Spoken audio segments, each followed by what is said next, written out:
Right here behind me, you'll see that this is Heron Bay, the west end of and the north end of Heron Bay.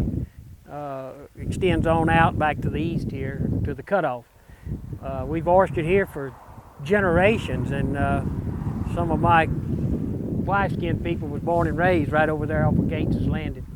But this has produced millions of pounds of oysters over the years, and we want to see that the next generations to come will be able to still utilize this bottom as far as sustainable oyster production. And it's important that we feed the rest of Alabama a good salty Heron Bay oyster. Not only Heron Bay, but Alabama has some of the best oysters in the world right here at our back doorstep.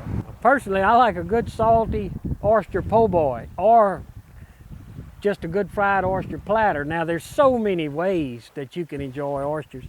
We eat them from marinated oysters, oyster spaghetti, just oyster bisque. Just it's kind of like old Bubba Gump with the shrimp. We do the same thing with the oyster.